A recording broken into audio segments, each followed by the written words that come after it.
আশা করি সবাই অনেক অনেক ভালো আছেন। আজকে আমরা যে বিষয়টা নিয়ে আলোচনা করব সেটা হচ্ছে কোরিয়ান ভাষার বেসিক ক্লাস স্বরবর্ণ পার্ট 1।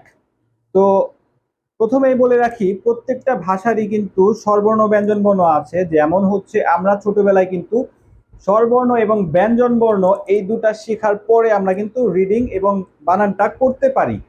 ঠিক তেমনি কোরিয়ান ভাষায়ও স্বরবর্ণ এবং ব্যঞ্জন বর্ণ রয়েছে, যেটা হচ্ছে আমরা শিখলেই আমরা কোরিয়ান ভাষাটা বলতে এবং লিখতে পারবো, প্লাস এটা আমরা খুবই তাড়াতাড়ি শিখতে পারবো। সেজন্য আমাদের কোরিয়ান স্বরবর্ণ আর ব্যঞ্জন বর্ণ যদি আমরা ভালোভাবে পারি তাহলে আমরা কিন্তু কোরিয়ান ভাষা আমাদের জন্য সহজ হয়ে যাবে। ফার্স্টেই যদি আমরা খুব গুরুত্ব সহকারে এই স্বরবর্ণ এবং ব্যঞ্জন বর্ণ শিখতে পারি তাহলে কোরিয়ান ভাষায় আমাদের একদমই ইজি লাগবে।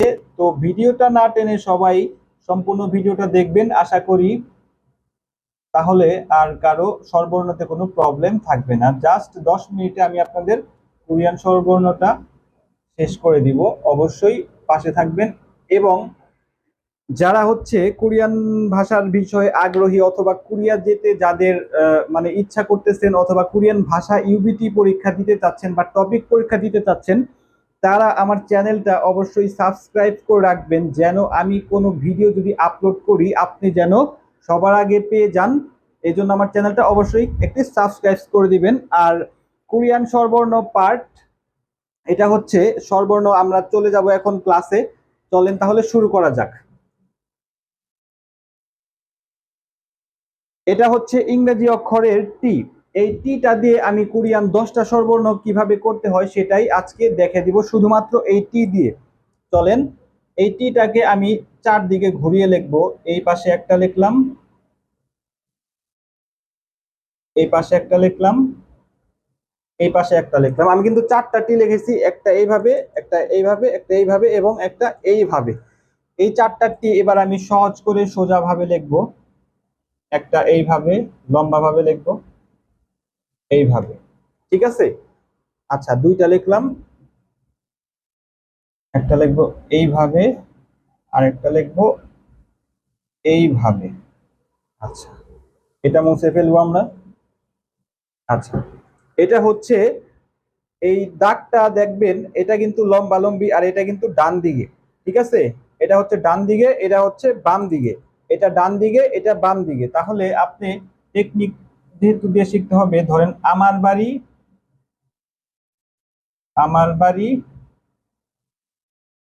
ডান দিকে, আমার বাড়ি ডান দিকে।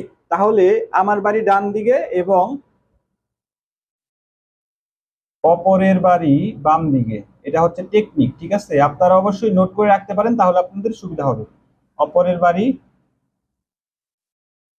বাম দিকে, আমার বাড়ি ডান দিকে এবং অপরের বাড়ি বাম দিকে। ঠিক আছে?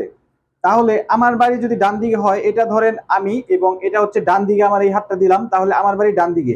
তাহলে এই সেম এটাও কিন্তু এর এই দাগটা যে টানা হয়েছে এটা কিন্তু ডান দিকে দেওয়া আছে।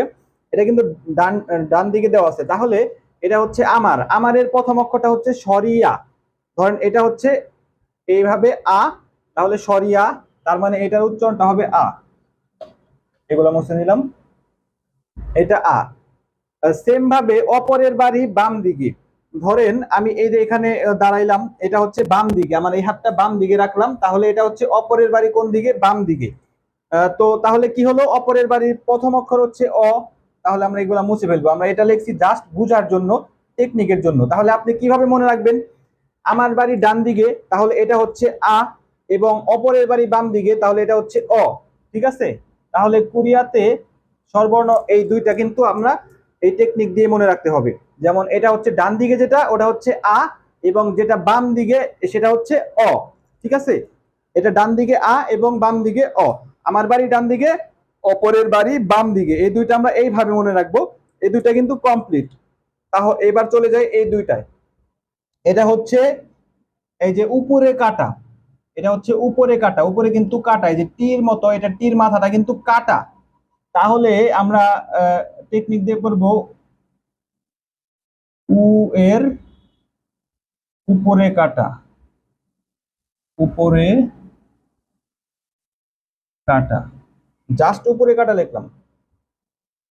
উপরে কাটা যেটা সেটা হচ্ছে উ, প্রথম অক্ষর উ, প্রথম অক্ষর উ, তাহলে হচ্ছে এটা হচ্ছে উ। ভালোভাবে লিখলাম আবার, এটা হচ্ছে উ। যেহেতু এটা উপরে কাটা, তাহলে এই যে দেখতে পাচ্ছেন এটা উপরে কাটা, এটা উপরে কাটা, তাহলে এটা হচ্ছে উ। উ এর উপরে কাটা, এবং এটা হচ্ছে ও। মানে আমরা এটা কিভাবে মনে রাখবো, উ এর উল্টাটা হচ্ছে ও। যেমন এটা নিচে কাটা, যেটা নিচে উ যদি হয় উপরে কাটা, তাহলে আমরা বিপরীতটা হচ্ছে ও হচ্ছে নিচে কাটা, মানে উ এর উল্টাটা হচ্ছে ও। উ যখন আপনি পারবেন, ধরেন আপনি টির মাথা কিন্তু উপরে কাটা, তাহলে টি যদি আমরা পারি ওইটা হচ্ছে উ। সেম হচ্ছে যেটা নিচে কাটা থাকবে, সেম যেটা ঘুরিয়ে লেখা হয় ওইটাই হচ্ছে ও। মানে হচ্ছে উ এর উল্টা, উ এর বিপরীতটাকে আমরা বলবো হচ্ছে ও। ঠিক আছে, উ এর বিপরীতটাকে আমরা বলবো ও। সেম, উ এর উপরে কাটা এবং যেটা হচ্ছে ওটার বিপরীত যেটা নিচে কাটা, উল্টাটা, উল্টা মানেই ও, উল্টা উল্টা, ঠিক আছে, উল্টাটা হচ্ছে ও।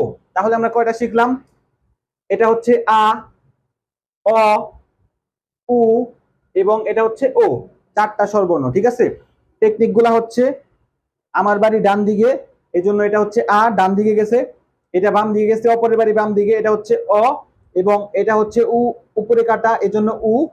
আর উপরের উ এর উল্টাটা হচ্ছে ও, যেমন হচ্ছে যেটা নিচে কাটা ওটা হচ্ছে ও।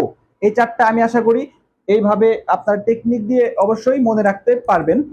এবং মজার বিষয়টা হচ্ছে এই চারটা দিয়েই আরো চারটা হচ্ছে স্বরবর্ণ, স্বরবর্ণ, হ্যাঁ স্বরবর্ণ আমরা খুবই সহজভাবে শিখবো। যেমন এই চারটার মধ্যে আরো চারটা লুকায়িত আছে, এই চারটা স্বরবর্ণের মাঝখানে আরো চারটা স্বরবর্ণ লুকায়িত আছে, কিভাবে সেটা আমি এখন দেখিয়ে দিচ্ছি।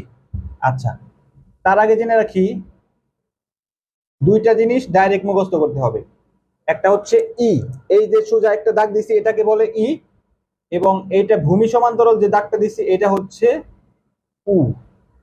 দেখবেন, খেয়াল করবেন, এই যে আমরা এটা হচ্ছে লম্বা একটা দাগ দিছি, লম্বা ভাবে একটা দাগ, অনলি একটা দাগ, এটাকে আমরা কি বলবো, ই। এবং ভূমি সমান্তরাল যে আমরা একটা দাগ দিয়েছি এটাকে বলবো উ। কিভাবে বলবো, একটু মোটা সুরে, উ মানে হচ্ছে একটু গাঢ় ভাবে। যেমন এটা হচ্ছে উ, আমরা শিখেছি এটা হচ্ছে উ, উ একটু গাঢ় হবে। আর এটা হচ্ছে ই, এই দুইটা আপনারা ডাইরেক্ট মুখস্থ করবেন। এই চারটা অলরেডি আমি টেকনিক দিয়ে আপনাদের দেখিয়ে দিলাম, এবং এই দুইটা হচ্ছে ডাইরেক্ট মুখস্থ। এটা হচ্ছে ই, ই একটা দাগ যেটা হচ্ছে ই, এবং ভূমি সমান্তরাল দাগ ওটা হচ্ছে উ। ঠিক আছে, আর আমি আগেই বলেছিলাম এই চারটার মাঝে আরো চারটা স্বরবর্ণ লুকায়িত আছে, কিভাবে আমি এখন দেখাচ্ছি।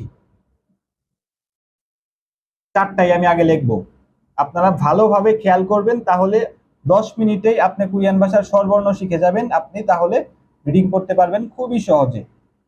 এই যে এই চারটা আমি লিখছি, তাহলে আমি আপনাদের এতক্ষণ কি বললাম, যে এই চারটা স্বরবর্ণর মাঝখানে আরো চারটা স্বরবর্ণ আছে। এই জিনিসটা হচ্ছে খুবই মজার একটা ব্যাপার, কিভাবে চলেন দেখি। যেমন এখানে একটা যে আমরা দাগ দিয়েছি এটা জানি আমরা কি, ই। এখন এই ইটাকেই আমি চারটার সাথে অ্যাড করব। আমি আর সাথেও আ, এটার সাথে ই যোগ করব, অ এটার সাথেও ই যোগ করব, তারপরে উ এটার সাথেও আমি ই যোগ করব, এবং ও এটার সাথেও আমি ইটা যোগ করব। তাহলে কিভাবে যোগ করি সেটাই এখন আপনারা খেয়াল করেন। এই ইটাকে আমি ঘুরিয়ে লিখবো, এটা লম্বা ভাবে আছে, আমি এটা এইভাবে লিখবো, মানে একটা দাগ, দাগ মানে ই। আচ্ছা, তাহলে এটা হচ্ছে আ, এটা হচ্ছে আ, ঠিক আছে, এটা হচ্ছে অ, সবাই খেয়াল করবেন ভালো করে, এটা হচ্ছে উ, এটা হচ্ছে ও। এই যে এই চারটা অলরেডি আমরা জানি, এই পাশে আমি অবশ্যই দেখে দিয়েছি আগে, আপনারা এই চারটা অলরেডি শিখে ফেলেছেন। এই এখন আমি বলছি এই চারটা দিয়ে আরো চারটা হয় কিভাবে সেটাই লক্ষ্য করবেন।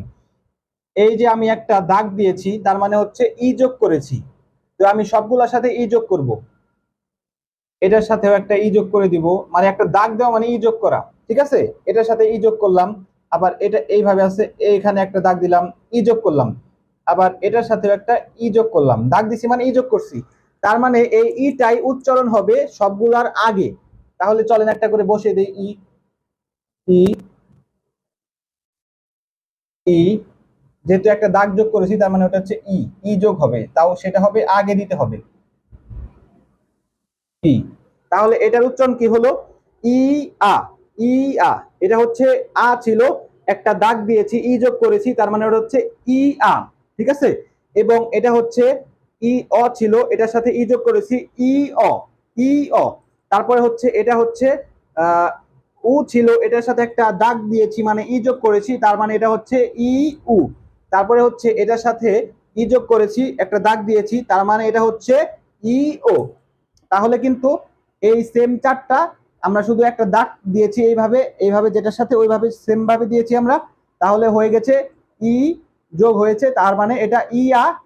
এই সংখ্যাটা হচ্ছে ইয়া, ইয়, ইউ, ইউ, এবং এবং এই দুটা হচ্ছে ই এবং উ। এর ডাইরেক্ট মুখস্থ। চলেন তাহলে আমরা এবার মানে সুন্দর করে 10টা স্বরবর্ণ কিন্তু এখানে আমি অলরেডি তুলে ধরেছি, খুবই সুন্দর টেকনিক দিয়ে। আপনারা চলেন এবার আমার সাথে প্র্যাকটিস করি আমরা সবাই মিলে। এটা হচ্ছে আ, অ, উ, ও, ইয়া, ইয়, ইউ, ই ও এবং ই উ। আচ্ছা, লাস্ট আরেকবার প্র্যাকটিস করব টেকনিক দিয়ে, আরেকবার আমি বুঝে দিচ্ছি, তারপরে আপনারা নোট করে রাখবেন। তাহলেই অবশ্যই এই 10টা স্বরবর্ণতে আশা করি কারো সমস্যা থাকার কোনো কথাই না। চলেন, এটা হচ্ছে আমার বাড়ি ডান দিকে, তাহলে হচ্ছে তার মানে এটা হচ্ছে আ। অপরের বাড়ি বাম দিকে আমরা বলেছি, তার মানে এটা তো বাম দিকে, তার মানে এটা হচ্ছে অ। তারপর হচ্ছে উ এর উপরে কাটা, উপরে কাটা যেটা ওটা হচ্ছে উ। উপরে কাটা যেটা তার উল্টাটাই হচ্ছে ও। তাহলে তাহলে এটা হচ্ছে নিচে কাটা, তার মানে হচ্ছে ও। এগুলা সেম গুলার সাথে একটা করে দাগ দেওয়া হয়েছে, মানে ই যোগ করা হয়েছে, যেমন ই আ, ই অ, ই উ, ই ও। সেম এই চারটা শিখলে এই চারটা অটোমেটিক হয়ে যায়। আর এটা হচ্ছে ডাইরেক্ট মুখস্থ ই, আর একটা হচ্ছে উ। তো আশা করি সবাই আমার এই ফার্স্ট ক্লাসে আপনারা 10টা স্বরবর্ণ খুবই ভালোভাবে বুঝতে পেরেছেন। পরবর্তীতে আমি আরো অনেক ব্যঞ্জনবর্ণ ক্লাস নিয়ে আসবো দ্বিতীয় পার্টে। সেই পর্যন্ত সবাই আমার সাথে থাকবেন, চ্যানেলটা অবশ্যই সাবস্ক্রাইব করে দিবেন। দেখা হচ্ছে পরবর্তী আরেকটা ভিডিওতে। সবাই ভালো থাকবেন। আল্লাহ হাফেজ।